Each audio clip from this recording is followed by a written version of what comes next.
Our special guest tonight, Honorable Charles Mwijage, Minister for Industries, Trade and Investment in the Government of the United Republic. And tonight, especially representing His Excellency the President. We're looking forward to listening to your remarks today as you speak in your own right as a minister responsible for portfolios that touch directly on what we do every day, but also as you speak on behalf of the President.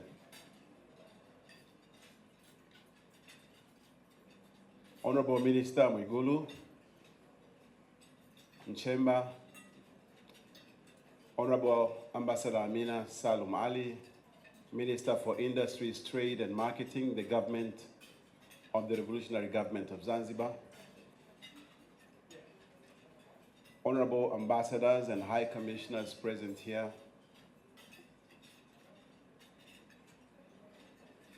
Honorable Senior Government Officials who have taken time out to be with us tonight, Directors of the CEO Roundtable, members of the CEO Roundtable, invited guests, ladies and gentlemen. It is my pleasure and privilege, one more time, to welcome you to this signature event of the CEO Roundtable. As Santina said, it's the 8th time we're doing this, but the CEO Roundtable has been around now for 16 years. And as you know, we normally have a set program of light speeches and entertainment and dinner. But this has been an exceptional year. And because of this, we decided to take the seriousness of the event to a slightly higher notch. We decided not to wait until in the new year to engage seriously with the government, who are our partners, as I will explain shortly, in everything we do, so that we can have a better sense of where we are going, and we can work together to make next year an even bigger success than this year has been so far. And we have had a successful year on many fronts, as Santina said. We have a government in office today that is seriously tackling the ills in our society that has been holding us back. You won't believe this, but indeed there is a private sector in this country that is very grateful for the leadership that President Magufuli is providing in tackling corruption, abuse of power, misuse of public resources, and helping to level the playing field for those honest men and women who are trying to earn an honest buck. And I would like to believe that our membership represents those men and women who are trying to make money in this country the honest way. That's why we support the good work that the President is doing. And that's why we are happy that although the President could not make it here in person, but he has chosen one of his senior ministers to be here and speak on his behalf. So nothing missed, really. And as I said, one more time, I'm looking forward to your remarks. So why has this been an interesting year? It has been an interesting year because we have seen quite a lot of changes in the way we operate, in the way we do our business, in the way we engage with the government.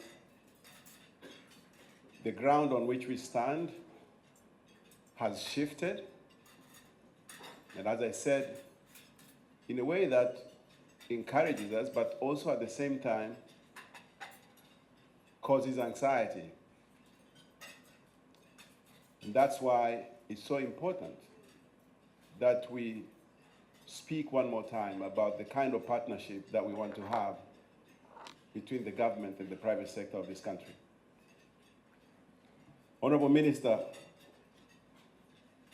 you'll probably find that this endless talk about public-private dialogue is kind of boring and tiring, and indeed, public-private dialogue, public-private partnership has been the most debated issue over the last 20 years, since we started our economic reforms.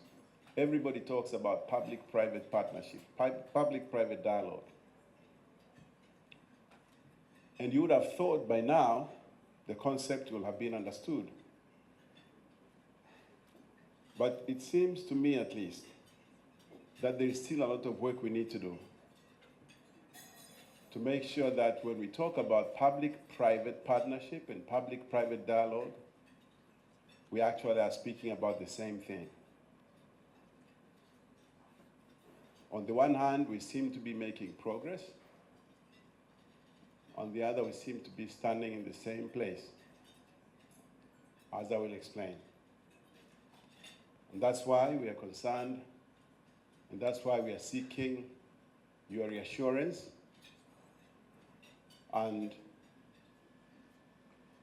that you will meet us somewhere halfway as we extend our hand of partnership to you so that we can work together. And why is this important? It's because the government cannot succeed in almost everything it's trying to do if we fail. That is, if we in the private sector fail. And the government cannot succeed because the government, by law, is a shareholder in each and every for-profit company registered in this country, by law. The government is a shareholder. We may call it a private company, but the government has the first right to 30% of every single shilling of profit declared by a company in this country. This right supersedes the rights of shareholders. I want to emphasize that. Even before shareholders get to get dividends out of the profits they make, the government takes its 30% share. The government gets even money out of companies in a year where companies make a loss, but the government takes its share. So what does that make the government? This makes the government a super shareholder in every company.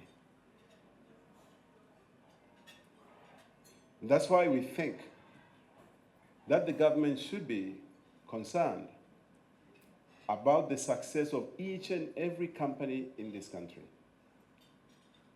That's why we think that the government should be working very hard to make sure that the pool of companies from which it collects its share every year grows and doesn't shrink. Because when this pool grows and expands, the government makes more money. The government has no other source of revenue than from taxes, loans, and grants. And grants have become unpopular. We don't want grants. We think that our kind of countries can actually generate the profits we need, the money we need to develop. So we need to grow our private sector. So the government cannot be at war with itself by being seen to be at war with the private sector. And I don't think that the government of this country is at war with the private sector. I just think that the partnership needs a bit of fixing. We are not having the conversations that we need to have in order to make sure that our plans are synchronized, our priorities mirror each other properly. We understand what you're doing and you understand what we are doing. And we synergize each other instead of working against one another. I'll give you some examples, Honorable Minister, of areas where I thought this year the partnership may not have worked very well. Earlier this year, the government launched the 5-year development plan, the second, with a huge emphasis on industrialization.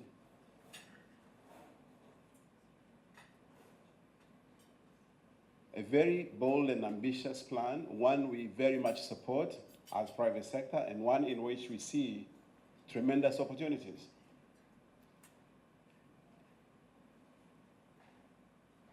The problem, however, is that the preparation of that plan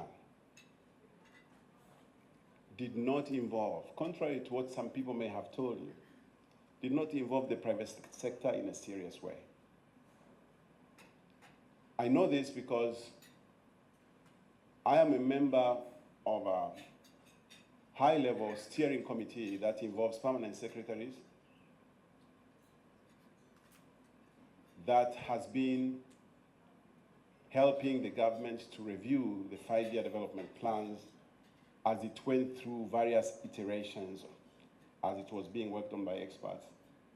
And my call throughout this process, which lasted a number of years, was at which point are we going to sit with the private sector, show them the big industrial projects that we want to do, ask them how prepared are they to participate, ask them if they are realistic, ask them what portion they would like to take on, and then ask them where they need assistance from a policy standpoint, from an infrastructure standpoint, and other resources. And I was told, we are going to have that conversation, but I can assure you it didn't happen. I myself was called at midnight on the day before the launch. Said, if you can be in Dodoma tomorrow, the Prime Minister is going to launch the 5-year plan. I couldn't make it. But it wouldn't have been meaningful anyway. Now you launch a big plan, 107 trillion shillings plan over a 5-year period. And the people who are supposed to be implementing it, because government is not going to work industry, the private sector will. Obviously, we have state-owned enterprises that are also going to do some significant part of that, but are not involved. Anyway, when we looked at the plan, and we thought that a lot of what it contains makes sense, but there are serious omissions, serious issues in that plan that had we had that conversation at the right time, maybe they would have been corrected. For example, you cannot seriously hope to build industry without electricity. No country has ever done that. The industry doesn't run on air or water. The industry runs primarily on electricity. And this country has a huge shortage of electricity. 1,400 megawatts today for people, 50 million people population. And if you look at the plan, it aims to take that to maybe 4,000 megawatts in 5 years' time. You are nowhere near starting to industrialize. You cannot power industries with electricity that is not there most of the time. That's never of the right quality. And that's hugely expensive, because we are not the only industrial location in the world. There are many places where industries can be built, where electricity is available, is of good quality, and is cheaper. So this is an opportunity. It's not a problem. It's an opportunity. And I think that if we had had time to engage early on, we could have found solutions. We could have started this project with maybe 10,000 megawatts of power, cheap electricity, available electricity, high-quality electricity. We would have had a chance of getting started. But as you know, the government has a stranglehold on the energy sector in this country. The government is the biggest and single producer of electricity in this country. So we don't have much of a role to play, but we would like to have a conversation. So, Honorable Minister, in this partnership that we are calling for in this coming year, we would like to talk about electricity.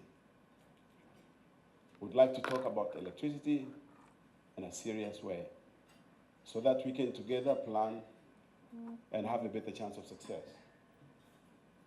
Another area where I think the partnership could have worked better is that the government made a very important strategic decision, and in my opinion, a correct one, to desist at this point in time from appending its signature on the EPA agreements with the European Union. There are good reasons for doing that, because the ground on which negotiations have been taking place for the last 10 years has shifted following the Brexit.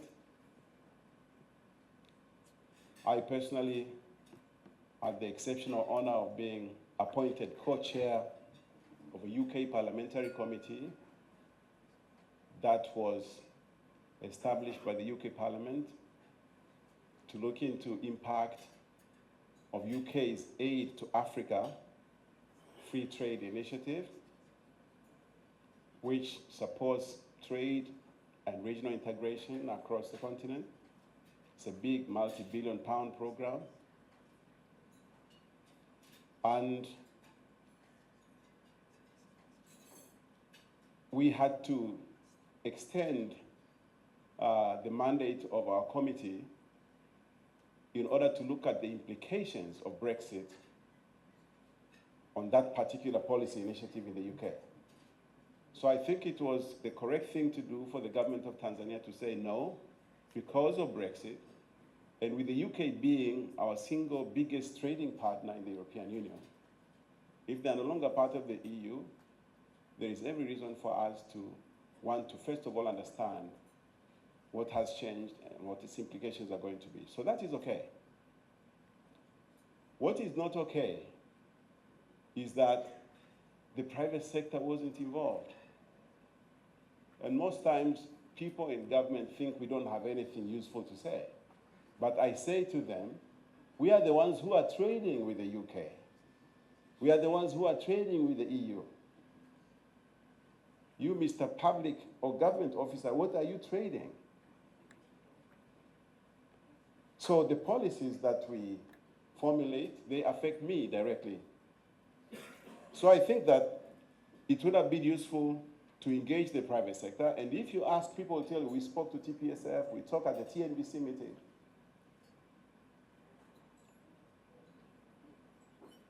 But you'll have actually more useful discussion if you speak to sectors that are engaged in dealing with the EU. If you speak to the tea traders, if you speak to the horticulture people, if you speak to people in agribusiness who are trading every single day, who have businesses that are at risk today because of what's happening. And that's why that brings me to a point where I think that we need to re-engineer this partnership.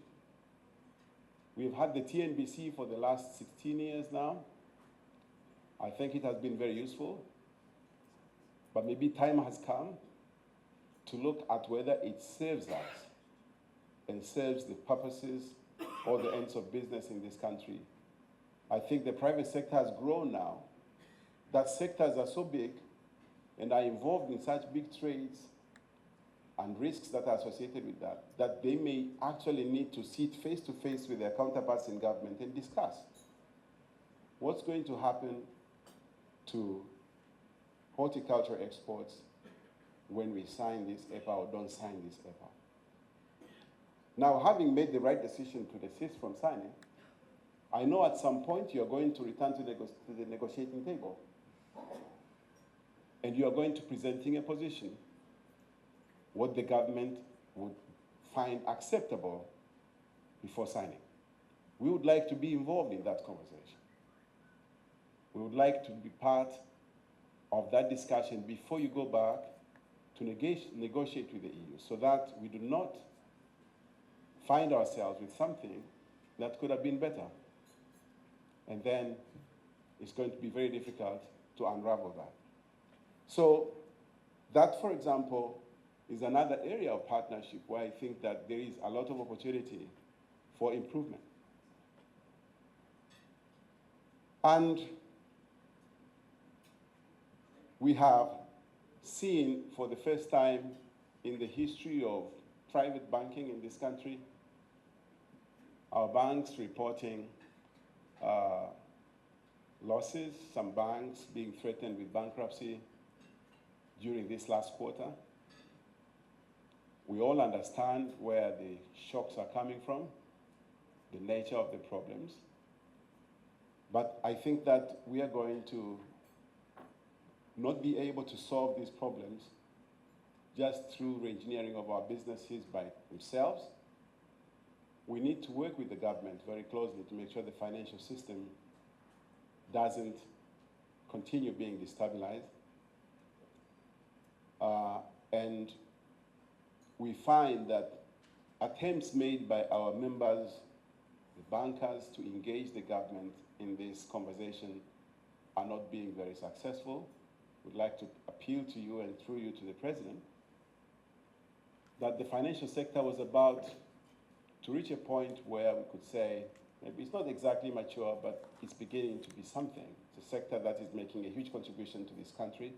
It's economic growth. It's one of the fastest growing sectors, together with telecommunications. They are two leading contributors to GDP growth. So we cannot allow it to become destabilized. So I think that, Honorable Minister, we need to engage in serious conversation with one another on this issue as well. The last thing that I want to talk about tonight, which I think also could have been better had we engaged in serious conversation with one another, is what is going to happen on January 1 this year, when companies in certain sectors of the economy are going to be required by law to list on the Dar es Salaam Stock Exchange by decree, not because the markets are right, not because they want to. And Honorable Minister, when we were having a conversation, you asked me a question. I told you that markets have a habit of not responding too well to political instruction. And markets are not just located here in this country. We are connected to markets elsewhere, around the whole world. We have companies here that are global. They have branches operating here, but they are listed on various stock exchanges around the world. Every time there is bad news here, it affects their stock there. And when their stock is adversely affected, that information is linked to the policy environment in Tanzania. And next time you want to attract another investor in a different sector in this country, they tell you, but I was reading The Economist, that Tanzania is not doing too well policy-wise. I just read a story from Reuters that Tanzania made this policy announcement that is not good for the economy. So we are interconnected with the rest of the markets in the world. And we think that we need to approach these very complex economic decisions with caution. You asked me if I don't support this initiative. I said I'm worried by it. And I have good reasons to be worried because I know companies that are having to list, not because they think it makes sense, but because they don't want to be in violation of Tanzanian law. Because if they are violating Tanzanian law and they are listed on global exchanges, they'll be in violation of the laws of those countries as well. And that could come at great cost to them. So they're saying, okay, we'll do it. But they are not expecting to harvest anything. And I think that, especially if you tell a company that has been making losses for the last 5 years to go list its worthless stock on the stock exchange,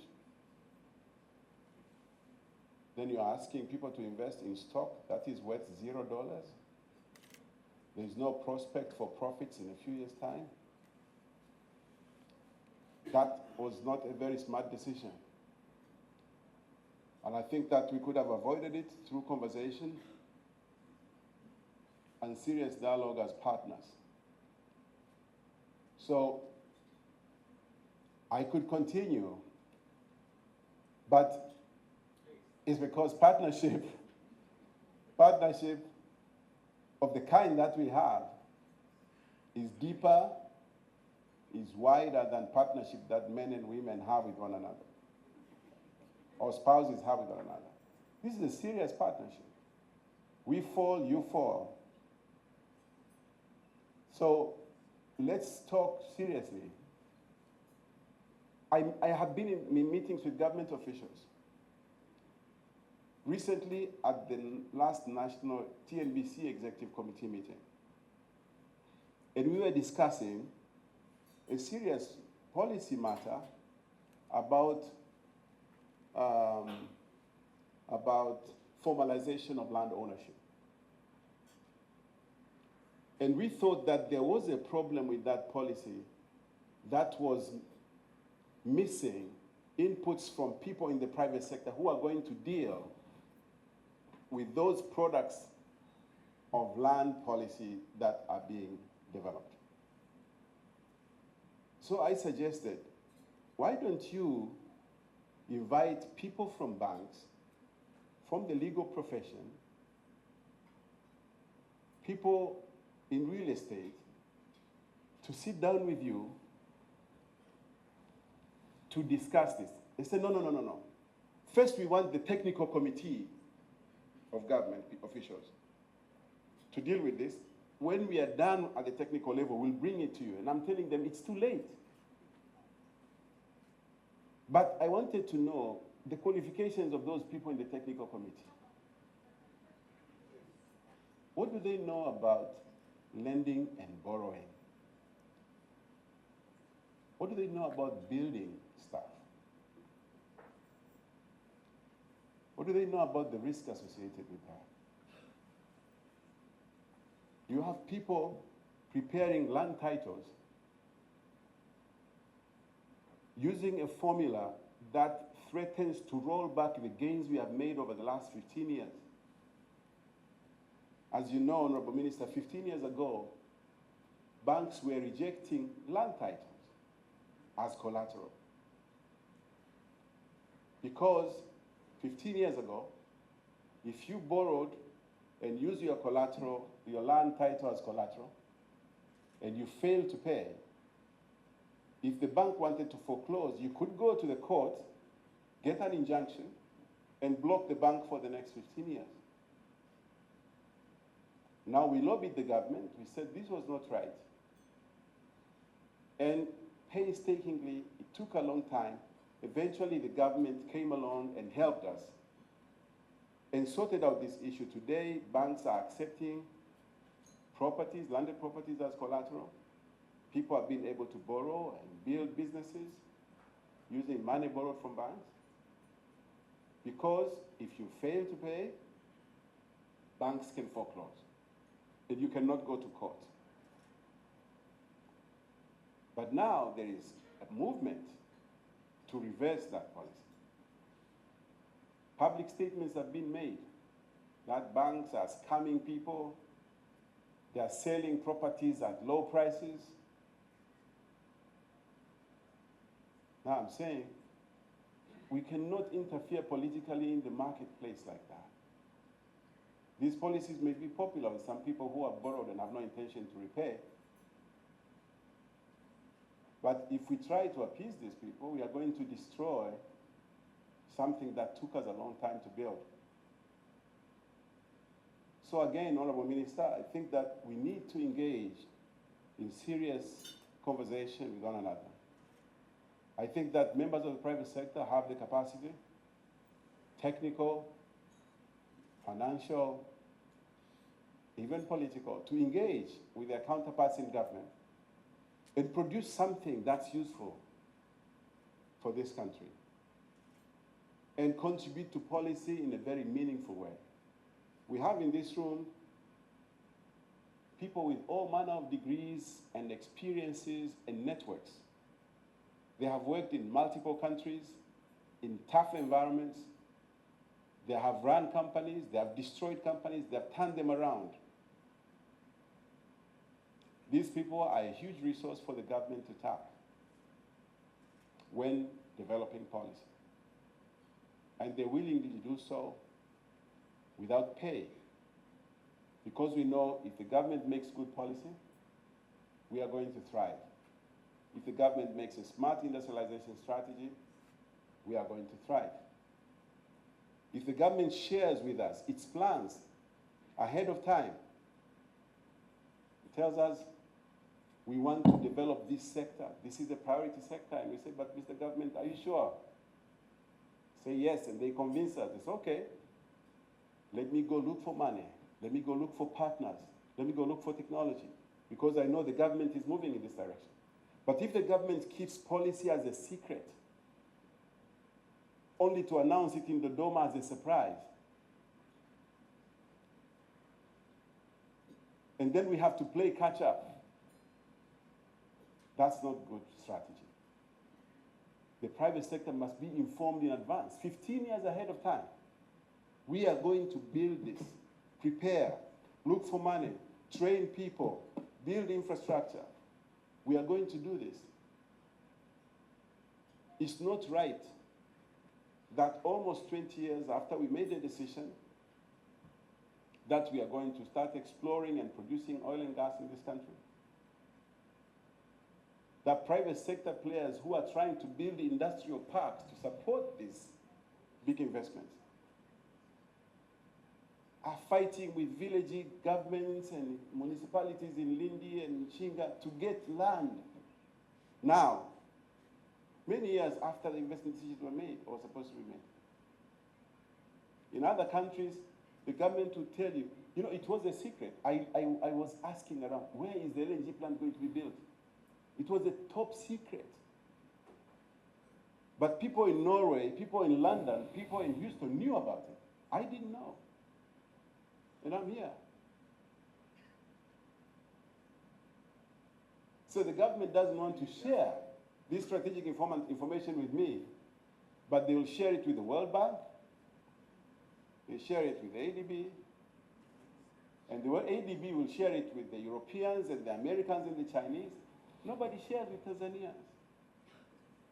So we wait, and then the people I'm trying to bring on board as partners, they have more information than I do. This is not good strategy. So I think that as we hopefully march towards the end of this year, God willing, we'll be around next year. And after a bit of rest, we'll come back to work. We're looking forward to a very energetic and hopefully productive engagement with our government.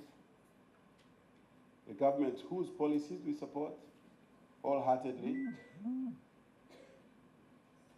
But we are also pleading to you, Mr. Minister, and through you to the President, that we need a new level of inclusion in policy formulation, in strategy discussions for our economy. Big decisions like the ones I've just discussed require a thorough conversation with your existing private sector because we are ambassadors. If people see us failing, they're not going to come here. If we succeed, they come. And I can assure you, before they come to talk to TIC, they talk to us. How's business in your country? Say it's great. They come. How's business? It's challenging. say, okay, I'll look elsewhere. So let's work closely together, Honorable Minister. Please support us. As I said, you own a super share in every company that is represented in this room. We cannot succeed if you don't succeed, and I think you cannot succeed if we don't. So with those few remarks, I really want to thank you all for listening to me. And before I sit down, since I may not get another chance, I want to wish all of you a very happy holiday season and a very prosperous new year. Thank you very much for listening to me.